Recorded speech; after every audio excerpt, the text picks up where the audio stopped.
Alexis Moncayo y Licenia Espinel comparten un diálogo con el invitado. En Punto Noticias hablamos de...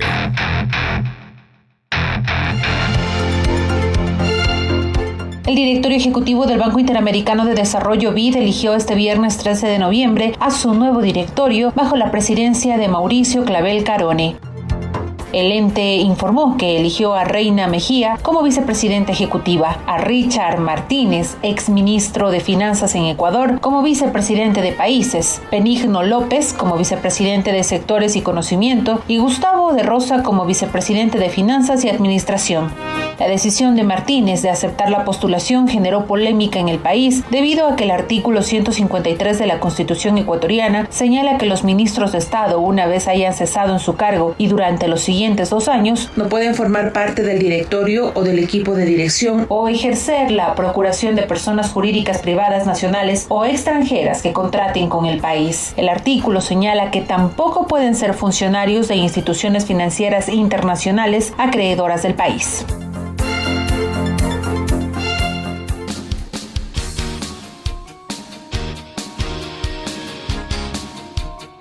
Son las 7 de la mañana con 41 minutos, 7 con 41 minutos, en Punto Noticias, primera emisión. Saludamos con el economista Víctor Hugo Villacrés. Economista, ¿cómo está? Buenos días, bienvenido a nuestro espacio de información y entrevistas. Le acompañamos Alexis Moncayo y quien le habla Licenia Espinel. Yo quisiera empezar esta entrevista con una reacción suya, con una opinión suya respecto a la designación, al nombramiento, como se lo interprete, del ex vicepresidente Alberto Dajic como miembro de este Consejo de Asesores Económicos del gobierno del presidente Lenín Moreno.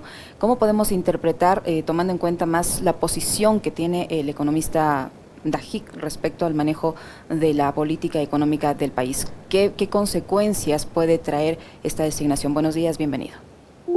¿Qué tal, Licenia? Alexis, buenos días. Un saludo a la gente que nos escucha a través de Pichincha Universal.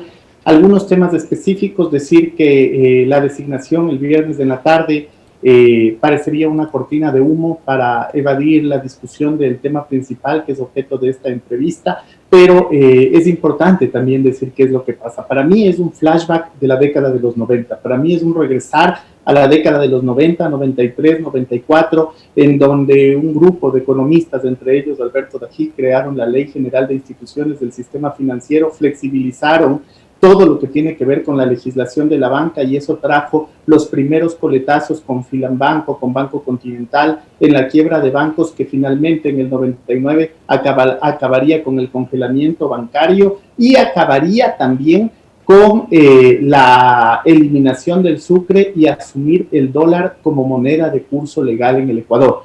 Acuérdese también que en ese mismo contexto, muchos de quienes eran funcionarios gerentes de Banco Central, ministro de Finanzas, estoy hablando, por ejemplo, de Augusto de la Torre, estoy hablando, por ejemplo, de Ana Lucía Armijos, estoy hablando, por ejemplo, de Fidel Jaramillo, fueron a trabajar a los multilaterales, fueron a trabajar al Fondo Monetario Internacional, fueron a trabajar al Banco Mundial y después en estos últimos años han regresado, ocupan algunos puestos de análisis y básicamente es un recordar lo que vivimos en la década de los 90. Tal vez muchos de los millennials no vivieron eso, pero yo sí tuve problemas para estudiar porque a mis papás se les quedaron congelados los dineros en la banca. Si no hubiese sido por la armonía y por la generosidad de la Pontificia Universidad Católica del Ecuador, hubiese sido para mí imposible estudiar un semestre porque ellos tuvieron la voluntad de postergar los pagos. Entonces así fue ese fatídico marzo del 99 y para mí es un flashback de lo ocurrido en la década de los 90.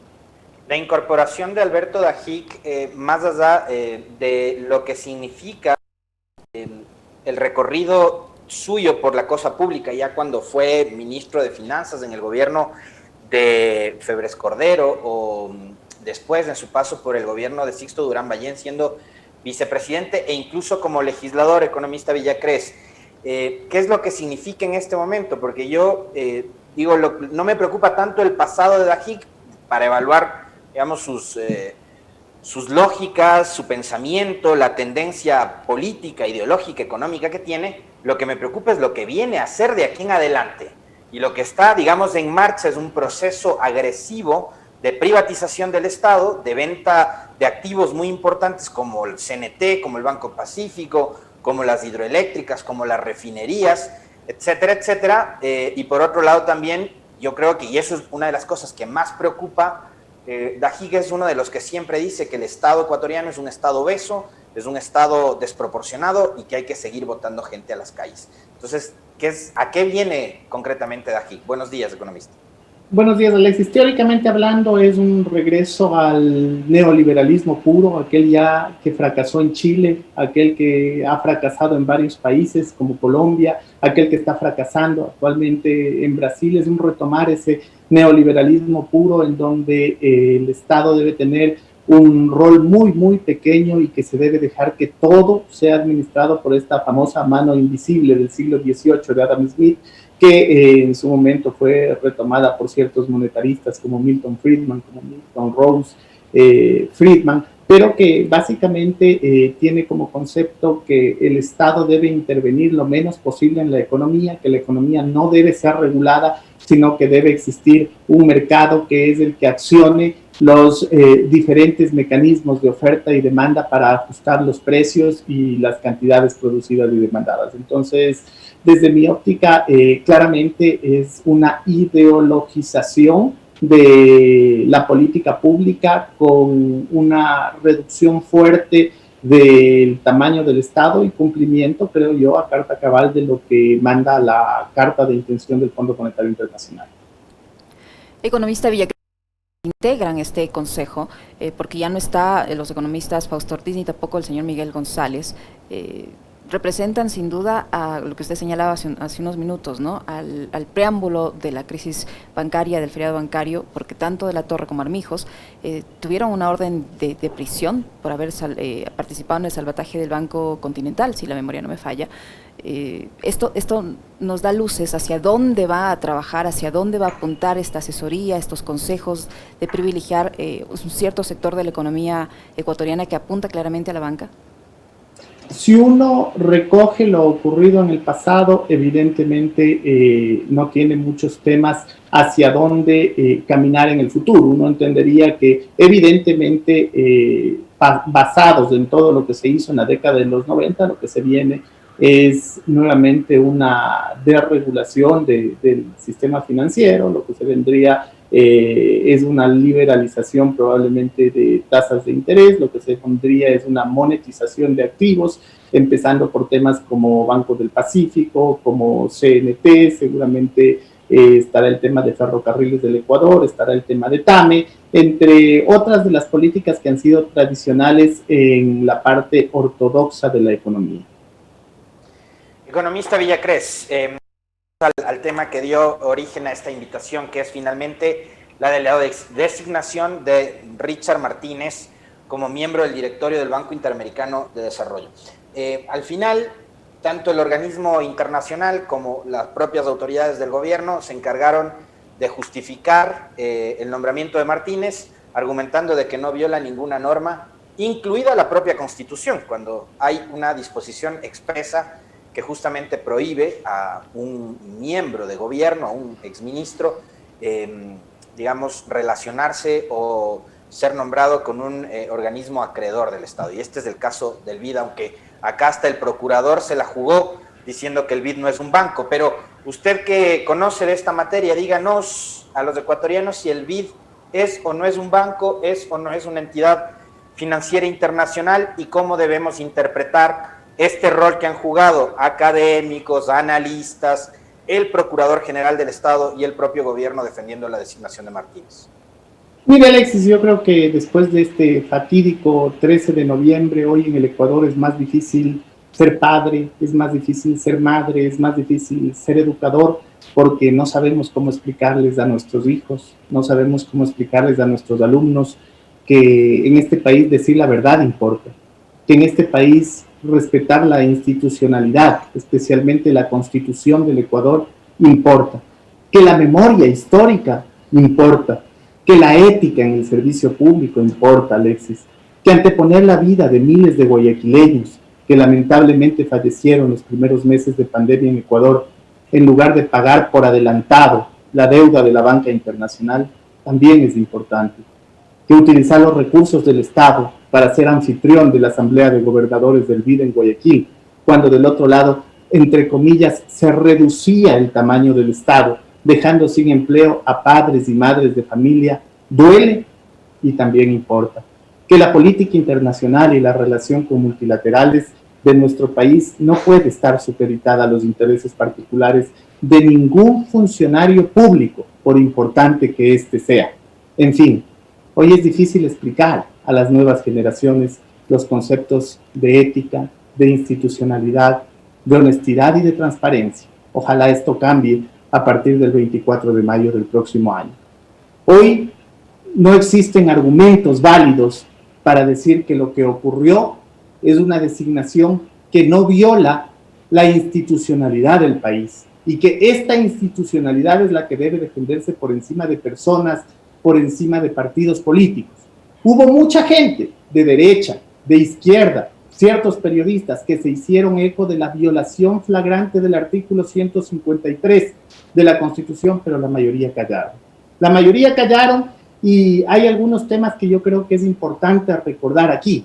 Primero, que existió un informe de la Procuraduría, o mejor dicho, de la Corte Constitucional hacia la Procuraduría el año 2009, Alexis, que ya le dice el presidente de aquel entonces, doctor Patricio Pazmiño, le dice a la Procuraduría en el numeral 4 de la sentencia 00209, le dice: en ejercicio de la atribución prevista en el artículo 436, numeral 3 de la Constitución de la República, se resuelve mediante inconstitucionalidad reductora la expulsión del ordenamiento jurídico ecuatoriano de la palabra constitucionales, que constan en el artículo 3 literales del artículo 13 de la Ley Orgánica de Procuraduría General del Estado. Y esto es lo más importante, Alexis. Dice: en consecuencia, el señor Procurador General del Estado en adelante deberá abstenerse de emitir dictámenes en los que se haga interpretación de normas constitucionales, so pena de incurrir en arrogación de funciones. Esto le dijo ya la Corte Constitucional en el 2009 a la Procuraduría General del Estado. Sin embargo, como usted decía al inicio en su pregunta, la Procuraduría se la jugó diciendo que el banco no es un banco. No creo que ahí hay mayor debate si es que en el nombre dice Banco Interamericano de Desarrollo, entonces evidentemente es una institución que presta dinero, que cobra intereses por ese préstamo y que tiene países prestamistas y que tiene países prestatarios. Hay dos demandas que se puso de inconstitucionalidad y que no han sido resueltas hasta ahora. La primera el 26 de octubre por el economista Andrés Albuja y la segunda el 6 de noviembre por el economista Andrés Arauz, candidato a presidente de la República. Ninguna de las dos han sido resueltas. Con fecha 13 de octubre, el asambleísta Lloret, al pleno de la asamblea, propone un proyecto para que se comunique al BID el contenido del artículo 153 de la República del Ecuador y los pedidos de juicio político que existen sobre el exministro Richard Martínez. Con 81 votos se incluye en la agenda. Sin embargo, el presidente de la asamblea clausuró la asamblea antes, o esa reunión de la asamblea antes de tratar este punto, y no se lo ha tratado hasta ahora. Entonces, la Procuraduría emitió un dictamen en donde se dice que el banco no es banco, la Corte Constitucional no actuó, la asamblea, más allá de que existía el pedido de 81 asambleístas, tampoco emitió su pronunciamiento, y finalmente en la presidencia de la República inclusive ha habido una felicitación en redes sociales a la designación del cargo del economista Martínez. La institucionalidad del país pisoteada por los diferentes poderes del Estado. ¿Qué beneficio le trae el país para el país? Es evidente que hay un beneficio personal de por medio para el señor Martínez, que trabajó para que esto se dé y que el Estado como tal le ayudó para que las condiciones se den y él ocupe ahora este cargo. Pero ¿qué beneficio para el país le representa que él esté, o que un ecuatoriano, sea Martínez o quien sea, esté ocupando ese puesto en el Banco Interamericano de Desarrollo? Mire, Vicenia, yo no veo beneficio, más bien veo una serie de prejuicios. Primero, porque existe un claro conflicto de intereses. Además, porque no está ocupando cualquier puesto. No es que ocupa un puesto de técnico, ocupa la vicepresidencia de países. El vicepresidente de países es el que nombra todos los delegados del BID en los diferentes países. Vaya si no hay conflicto de intereses, es decir, la persona que en el Ecuador gestionaba o la persona que en el Ecuador estaba encargada de conversar con el ministro de Finanzas para los créditos que se concedían desde el BID, ahora es subordinado del ministro de Finanzas. Todos los días que el ministro Martínez esté ocupando la vicepresidencia de países, habrá una flagrante violación a la Constitución y un conflicto de intereses.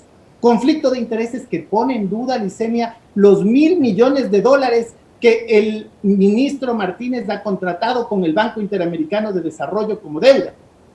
¿Por qué? Porque evidentemente usted estaba trabajando de lo que se puede concluir para obtener un puesto en el Banco Interamericano de Desarrollo. No estaba pensando en los intereses nacionales. Una vez que se da ese puesto en el Banco Interamericano de Desarrollo, usted tiene la función de nombrar a quienes son en los diferentes países de América Latina los representantes y, por tanto, quienes tienen que preocuparse de la recaudación de cartera y de la concesión de nuevos créditos. Entonces, estamos hablando de que existe una flagrante violación a la Constitución, de que es evidente el conflicto de intereses, de que se ha respetado el código de ética del Banco Interamericano de Desarrollo, que lamentablemente viene teniendo una serie de temas geopolíticos difíciles de asimilar. De hecho, la prensa internacional, BBC Mundo, cuando nombraban a Mauricio Clever Carone, el 12 de septiembre decía o hablaba de que se trata de una candidatura polémica, porque era una candidatura propuesta por el presidente Donald Trump, una candidatura que rompía con la tácita o el tácito acuerdo de 60 años en el BID, en donde el presidente debía ser latinoamericano, debería pertenecer a los países prestatarios y el vicepresidente norteamericano. Es decir, se violó este acuerdo tácito. Se hicieron eco algunos expresidentes en América Latina, Fernando Enrique Cardoso en Brasil, Ernesto Zedillo en México, Felipe González en España, Ricardo Lagos en Chile, Juan Manuel Santos en Colombia, Julio María Sanguinetti en Uruguay, e inclusive el máximo delegado de la Unión Europea, Josep Borrell, se manifestó de que debería darse una postergación de la votación. Sin embargo, esto no se cumplió y con el apoyo de los países del Cono Sur denominados trumpistas o denominados en beneficio de lo que proponía Donald Trump, 17 países de América Latina, entre ellos el Ecuador, votaron a favor de la designación de Mauricio Clever Carone.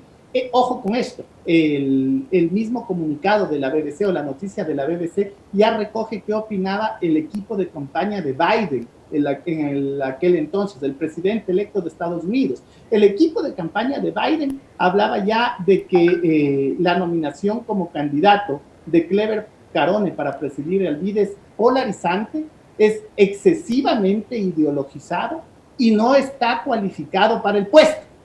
Esto ya decía en plena campaña el equipo de Biden.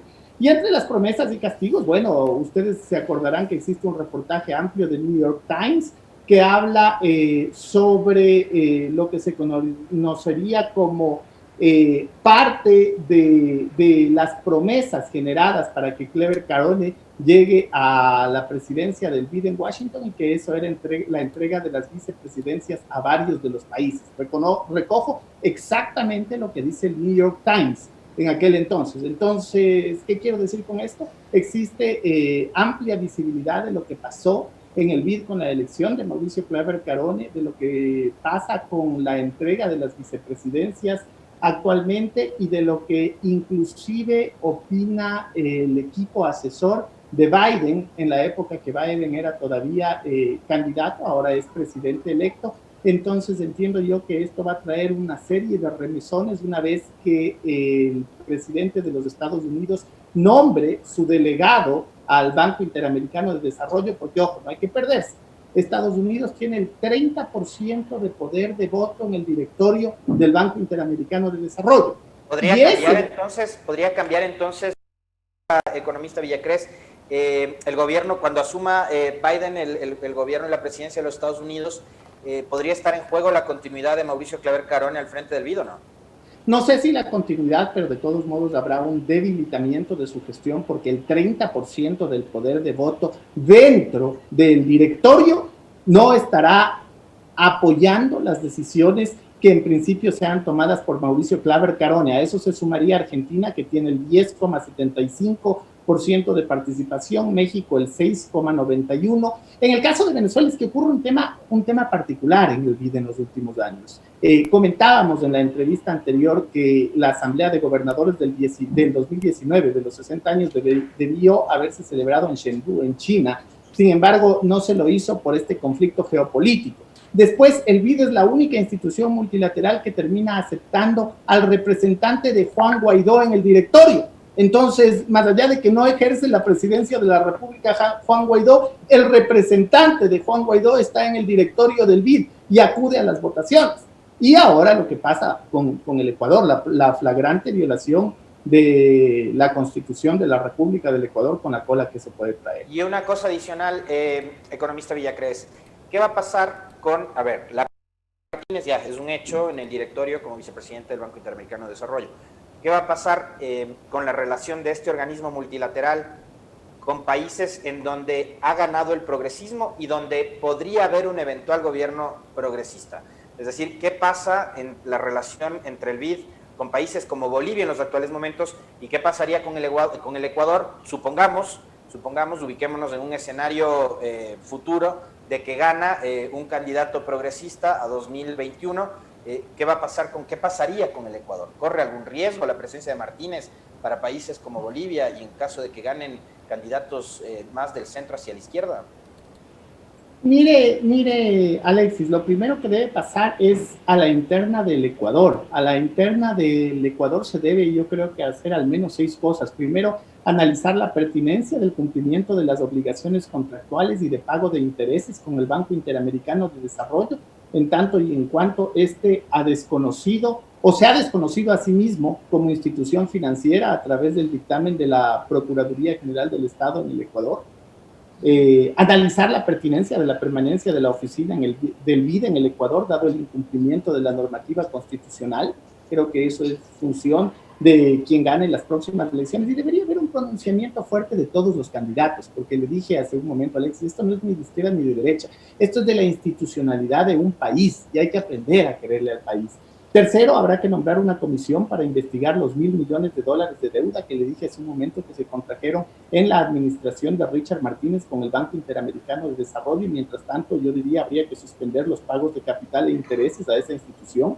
Habría que cuestionar la permanencia del representante del Ecuador en el directorio del BID por haber votado en contra de su propia constitución. Habría que pedir a la Asamblea Nacional que continúe con los juicios políticos en contra del exministro Richard Martínez y que se añada entre sus causales la violación de la Constitución de la República del Ecuador. Y habría que denunciar la flagrante violación del Código de Ética del Banco Interamericano de Desarrollo a las instituciones internacionales necesarias. Ya en lo que tiene que ver con el proceso político alrededor, bueno, seguramente el gobierno de Biden, que tiene el 30% de poder de voto dentro del directorio del BID, va a traer otras aguas. Acuérdese que ya había un grupo de países que se oponían a la designación de Richard Martínez en la vicepresidencia. Estaba Argentina, estaba México, seguramente ahora estará también la posición, bueno, estaba Chile, pero ahora se sumará la posición, como usted dice, de Bolivia y habrá que ver qué pasa con los otros países. Es decir, poco a poco la facilidad de trabajo del presidente Claver Carone y de todo su equipo directivo se vería limitada en tanto y en cuanto muchos otros gobiernos progresistas vayan asumiendo funciones. Pero el puesto de él está en firme, o sea, independientemente de que hay un cambio de gobierno acá y que sea progresista o no, el puesto del señor Martínez está absolutamente seguro, no depende del gobierno sacarlo o no. El Ecuador puede demandar la violación de su constitución y por tanto declarar la inconstitucionalidad de ese puesto y pedir la remoción dado que se está violando la normativa local, dado que se está violando la normativa nacional. Fíjese, hay un tema que es bien importante, Licenia. En el año 2008, el BID emite un dictamen, emite un estudio de 44 páginas de un grupo de asesores de expertos anticorrupción que hablan sobre transparencia e integridad para América Latina y el Caribe. Dice más o menos en la parte pertinente, los escándalos recientes de corrupción han demostrado los efectos negativos que la corrupción puede tener en países en todo el mundo, incluidos los de la región de América Latina y el Caribe. En consecuencia, 8 académicos y profesionales en materia de gobernanza y anticorrupción identifican enfoques innovadores efectivos para combatir la corrupción de la región y se focaliza en una serie de medidas destinadas a fortalecer el Estado de Derecho y las instituciones públicas, abordando la cuestión de la captura del Estado y ayudando a satisfacer las aspiraciones de los ciudadanos para un desarrollo sostenible e inclusivo. Bueno, este informe en su página 23, en el capítulo relacionado con los 4 pilares para un acuerdo de reforma sistémica en el desarrollo del segundo pilar de iniciativas nacionales, dice, abro comillas, esto es lo importante, contrarrestar las llamadas puertas giratorias mediante el establecimiento e implementación de plazos de carencia aplicables antes y después del desempeño de un cargo, la completa divulgación de activos financieros y de conflictos de intereses y los mecanismos de recusación. El mismo BID en el 2018 ya publicó un documento que habla de la corrupción y de las puertas giratorias, esto que de los comités empresariales se pase al Ministerio de Finanzas, del Ministerio de Finanzas se pase a la banca multilateral, eso que se denomina puerta giratoria. Bueno, hay un estudio del 2018 del BID que dice que eso es parte de la corrupción que le hace daño a América Latina y el Caribe. No lo digo yo, está ahí, el estudio es público, son 44 páginas que todos las pueden leer, no me parece que es un estudio extenso, en donde un grupo de académicos hablan ya de esto. Entonces, decirle finalmente que con todos estos temas el Ecuador puede y debe demandar el error al haberle nominado. 8 de la mañana con 7 minutos. No sé si tienes otra inquietud, Alexis.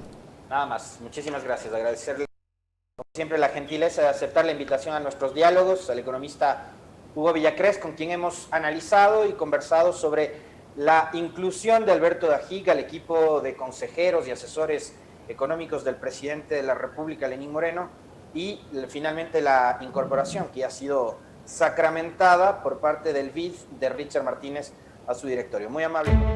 Este noticiero usted lo puede seguir por nuestra radio en internet www.pichinchacomunicaciones.com.es.